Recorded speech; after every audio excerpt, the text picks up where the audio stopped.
In the offseason, a lot of athletes get stronger, they throw harder in pull downs, they look great in space, but the moment that it comes to transferring that on the mound, they lose everything. So in this video, we're going to be explaining why and show you guys a process that you guys can use to turn your off-season gains and have it transfer over into the season when it mainly matters. So there's a million different ways that you guys can also do this, but for the purpose of this video, we're going to keep everything just throwing related. Now, before I actually dive into it, for those of you that don't know me, my name is Anthony Rodriguez, coach and founder of Versatile Athletics, where we've helped over 190 plus athletes from the high school, collegiate, and the professional level all increase their velocity, move pain-free, and get the recognition that they deserve by showing them how their bodies naturally prefer to move. So without further ado, let's go ahead and speak about what's actually happening within the off-season that won't transfer over into the season. Common problems here that we're going to go through. So common problem number one is that a lot of athletes live in pull downs all off-season. And you're going to notice towards the end of this video that,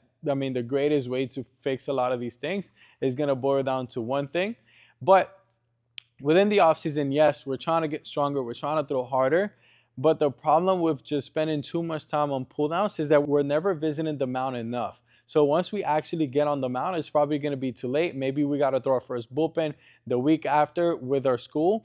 And we now spent 4 to 6 weeks of doing just straight pull downs, and we're just going to feel out of whack. Our rhythm is not going to be there. We're not going to be able to throw strikes. We're probably going to be rattled a little bit when a hitter steps in.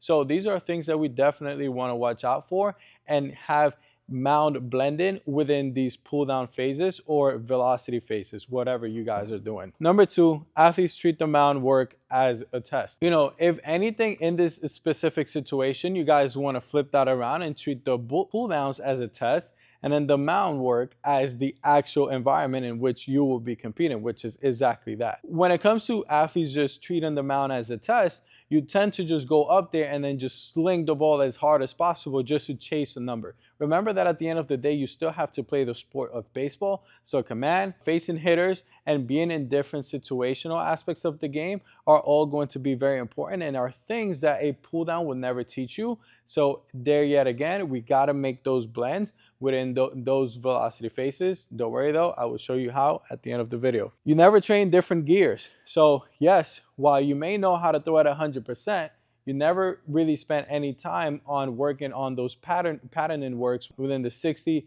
to 80% intent ranges, which is where you really want to go in and actually work on those drill patterns, or maybe even go on the mound and work those patterns in slow motion per se compared to 100%. Because if you can do it slow, you can also do it fast, especially when we're now more focused on whether you're fixing an arm path, whether you're fixing the lower half. And as you're still working on those things and doing the pull downs, again, you're going to have cleaner mechanics to also have it transfer onto the mound. Which this one also ties up into that, is that athletes change mechanics to win the pull down. Like, I get it. We all want to maybe throw 90, 95, 100 from a pull down. The problem is when we're trying to chase for that, we don't have a target. There's really no guide in how to throw this ball besides just freely run and then just throw it as hard as you can.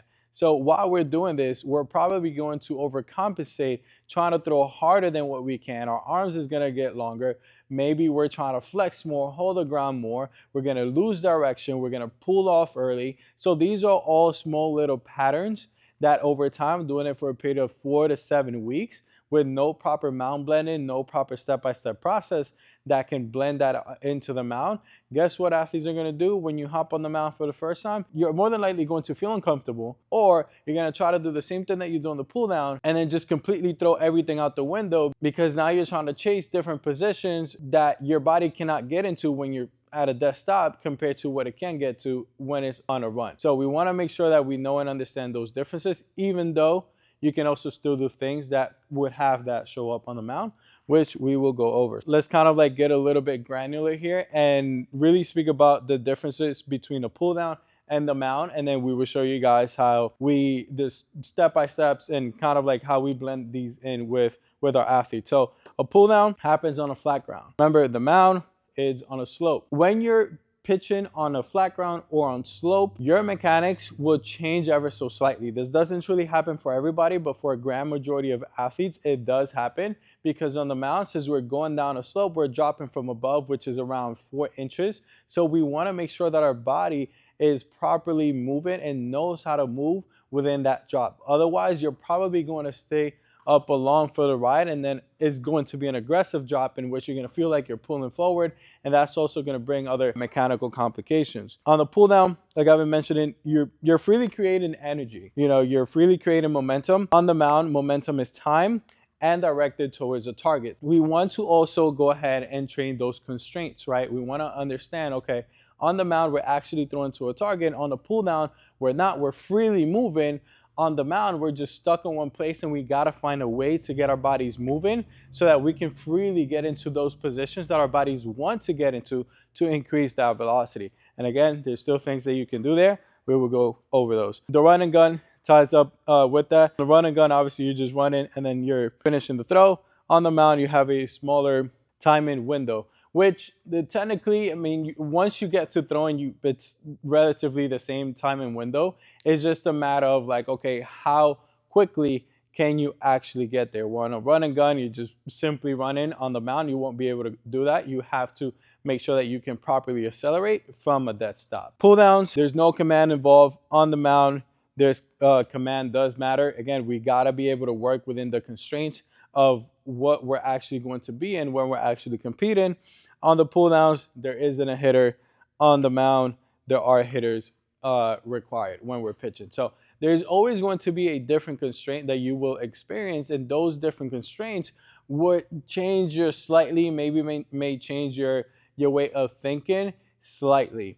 It is not the same, when you're throwing a bullpen and you're just throwing to a 9 pocket compared to throwing to a catcher, compared to just throwing to a hitter inside, compared to throwing in a stadium with a lot of people maybe heckling you or talking trash, whatever it may be. Those are all different constraints in which you want to experience, so that the mound and then the environment in which you compete in is never foreign to you, and you know how to compete and transfer those over. What are things that we can actually do to transfer these over? Let's talk about them. All right, so just how I mentioned at the beginning of the video, this is kind of all going to fall under the same umbrella.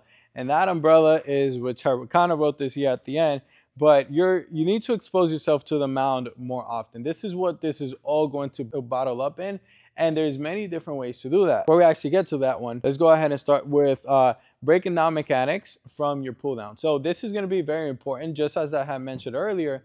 When athletes are in the pull down phase, they're probably going to try to reach up for more velocity. So their mechanics is going to change. They're probably going to try to pull more. Maybe their arms is going to get in different positions. Maybe their lower half is going to get in a different position. And this is all happen naturally because there is no thought. Now, you also want to use that because that's more than likely part of their motor preferences, assuming that they aren't like really trying to overthrow. So once what we do is we go ahead and look at the pull down mechanics, and we dissect, okay, what positions is he getting to? What is he doing better? What is he doing wrong? And then we compare that. What is the velocity to? We compare that to how he moves on the mound. From there, we look at the differences, and then we jot those down, and then we cover the gap from how he got there to what he can also do from a stationary position, and we create drills that he can do and warm up to start working on those motor patterns. That way we can at least start moving the needle forward for them, so that once they show up on the mound, those movement patterns are a little bit more comfortable and easier to get into rather than just running and gunning. Number 2, you can have more directed pull down. So instead of just pulling down into a big net and just throwing the hell out the ball without no idea of like where it's going, you can actually put in some sort of command wherever you guys want to throw. Ideally, since we're doing pull downs, I would suggest for athletes to go ahead and throw head height and arm side. That it's exactly where the ball should kind of be going-ish. And now, since we're working on the accuracy, our bodies are going to organize a little bit different than rather just throwing at a big screen with really no intention whatsoever of just chasing velocity. You can get some bits and pieces of that constraint of accuracy that would help over the long run. Number 3, shift your pull down environment. So this is going to come a little bit later on into a different phase where, as we know, we do the pull downs on a run and gun on a flat ground. Now, once you're at a different phase, maybe you're getting closer to throwing your first bullpen, you can start to blend in those pull downs on the mound. So instead of doing pull downs on a flat ground, you do the pull downs on the mound itself. That way now you're getting used to going on a downward slope. Again, don't get me wrong, not everyone needs this step, but for some athletes that may get lost from jumping from one step to the other, that step could definitely be crucial. Number 4, blend pull downs with the delivery. I really like this one, especially for a lot of athletes that like really need a bigger feel and need to close the gap much better from like what they're doing on the pull downs to what they're feeling on the mound, and that is exactly just blending them in. What this will look like is you're on the mound and then you will do a pull down, then you go right after, and then you do a regular delivery throw, then you go back to a pull down, regular delivery throw. Now in between both throws, we're not just doing them just to do them. We want to feel what exactly we're feeling on the pull down and then chase that same exact feeling on the mound. Ideally, you guys can also do this with a gun just to kind of look at the differences, videotape, and see, okay, where we're missing, what we're trying to gain for. And again, you can also add those constraints, those different constraints to throw into a target, throw into a 9 pocket, maybe a catcher. You know, whatever that is still something that I would suggest. Maybe you may just do it to a net that's around, 30 feet in front of you. That's cool, but if you're the type of athlete that can throw harder with a net in front of you, and then once you open up towards the 60 feet, because this does happen, and you lose velocity, now you want to actually bridge that gap itself. Maybe you like to do some blends with the net, without the net. Everything really here is just about covering the pieces that trails towards the next stage. Instead of jumping from one stage up into the other one, the biggest, entire, most important piece of this is how often you guys are exposing yourself to the mound and not just simply doing a bunch of pull downs without ever working on the constraints of what happens in the environment that you actually compete on. Now, just how I've mentioned, you don't need all of those steps. Those are just a lot of steps in that we use to help our athletes get that transition from the off season up over into the mountains. Here's an example of a phase of what I would do, and then you guys can pick and choose where you would like to kind of put this phase in for how long, depending on what you guys are doing. Now in this phase that I'm about to show you guys, ideally I made the phase assuming that you guys are only getting a 4-week velo ramp phase, right? So other athletes do 6 weeks, others 8 weeks, but for this instance, we're only doing 4 weeks of a velo phase. Phase number 1, assuming that you've been throwing, you never shut down. This is a pure velocity phase where the goal really here is just to focus on velocity and pulling down. So in this phase, you're probably going to be pulling down 2 to 3 times a week. However you want to do it, there's many different ways of doing it. You can do 2 times, 3 times, 4 times. Again, you really have to make sure that you're managing the volume and everything that's in there. So again, that's just strictly just high intensity throwing with the pull down on the second week. So that's 1 to 2 weeks. On the second week, we will be including our first mound day.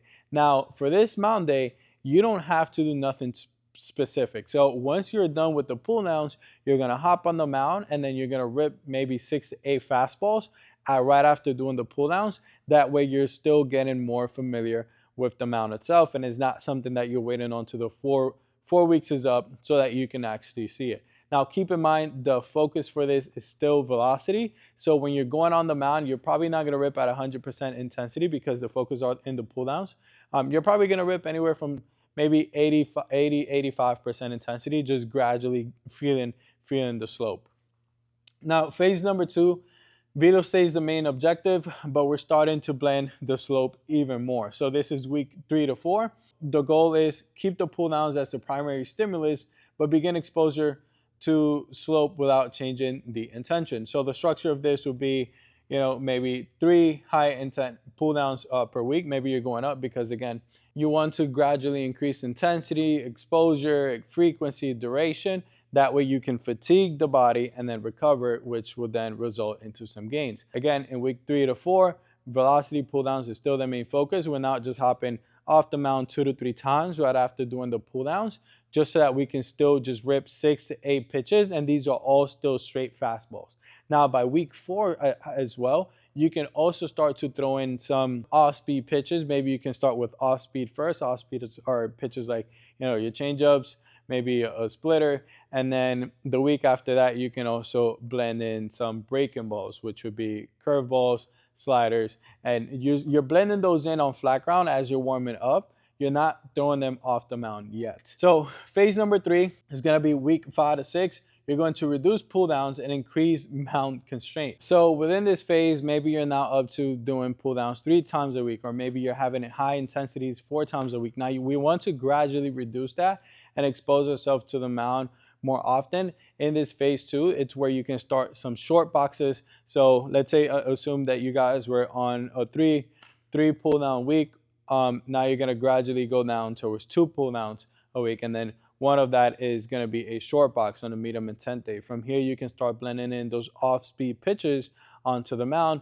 The week after that, you can take 1 pull down day away, and now you're up to one pull down day throughout the week. You have a short box day, and then here is where we can start mixing in the off speed all directly from the mound itself, and now you're throwing to a target. This does not have to be a full-on bullpen. It's just for you to still get the idea of the slope. So on phase 4, this is where the full conversion to the mound happens. So in this week, you're about 7, 8. It's going to be week 7 and 8. So you can start throwing your first bullpen, and I mean, you can also start throwing your first bullpen by week 6 as well, depending on how you want to go about it. And within this first bullpen, your first amount of pitches, you want to keep them anywhere from 15 to 20. The week after, you want to go from 20 to 25, and then maybe 25 to 30. And as you're still progressing within those bullpens, you want to add different constraints of now, okay, now you're throwing to a target. Now let's bring in a hitter. Now maybe just gather up a crowd of athletes who are just going to be yelling and maybe heckling you, whatever that may be, just so that you're putting yourself in a familiar environment as to where you would actually compete. So just to really sum this all for you, first phase, 1 or 2 weeks, rebuild velo capacity, pull downs only. Phase number 2, 3 to 4 weeks, start blending slope without changing the intent. Phase number 3, start reducing the pull down and then just include a lot more mound exposure to short boxes, different pitches off the mound, throw into a target, throw into a catcher. And week number 7 and 8, we want to then include bullpen progressions, command, and competitive constraints. That way, once you actually show up to school, you can literally throw 1 to 2 innings. You're ready for that, and you can face hitters without being lost in the sauce. And now we've been gradually and granularly blending in the gaps from like going from pull downs straight to the mound, because it's not something foreign. It's something that we've seen with with an entire focus within these different phases. So hopefully this helped you guys. If you guys actually want to grab the phase that I just read here, it'll be down below in the description. Use it. Don't go through this off season just throwing pull downs and then just hoping that you're going to be ready to compete in a game, unless you really like that. I mean, props to you. But for majority of athletes, you guys are going to need something like this, and then you can customize it towards what you guys are actually doing. Now, if you actually want one-on-one guidance through this, we help all of our athletes increase velocity while helping them understand how their body moves, and then we build out specific programs for them like this that they can follow on through the off season, stay healthy, do the correct lifting, do the correct stuff, and get our feedback each and every single day, just so that they're not lost in this entire process. If you want our help, you can go down in the description as well and book in a call. We'll see if you're an actual fit and see how we can help you next. And as always, I'll see you guys on the next one.